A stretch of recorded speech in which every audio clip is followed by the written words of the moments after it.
Здравствуйте! Ульгинская сельская модельная библиотека предлагает мероприятие, посвященное Дню Дамбры. Мне бы хотелось взять интервью у нашей жительницы села Любовь Викторовны.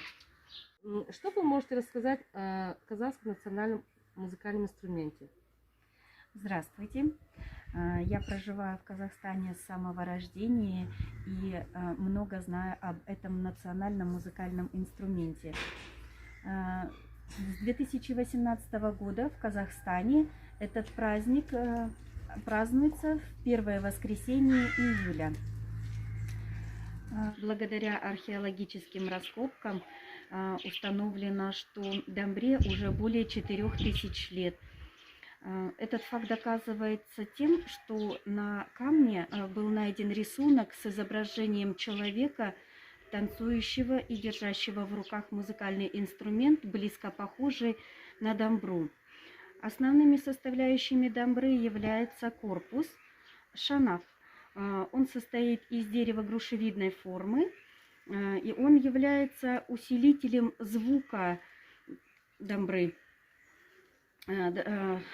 Существует два метода изготовления дамбры. Это выбивание из куска дерева и пластины, составляющие из дерева. Основными видами дерева, которые используются для дамбры, это орех, сосна, клен. Далее идет дека, кап-кап,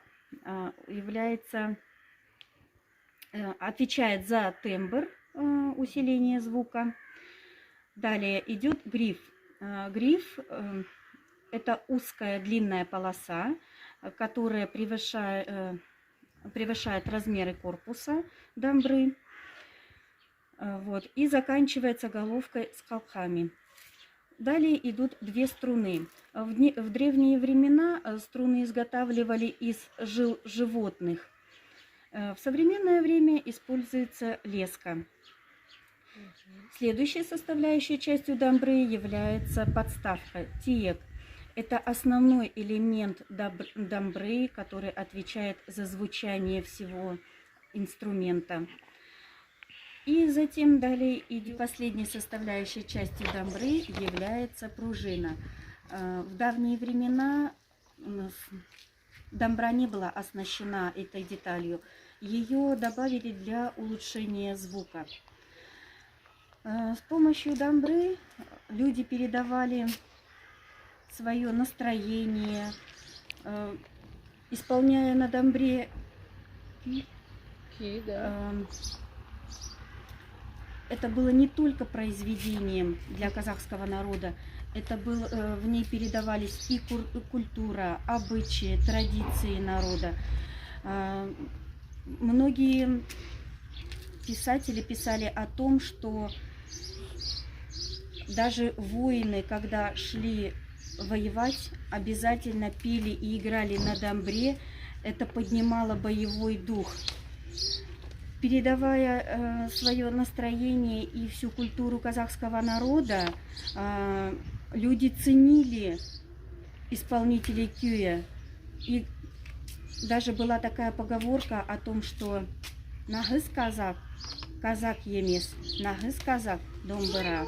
Поэтому все настроение и все, что было связано с жизнью народов Казахстана, казахов, тюрков, передавалось именно в песнях, күйях, играя на дамбре.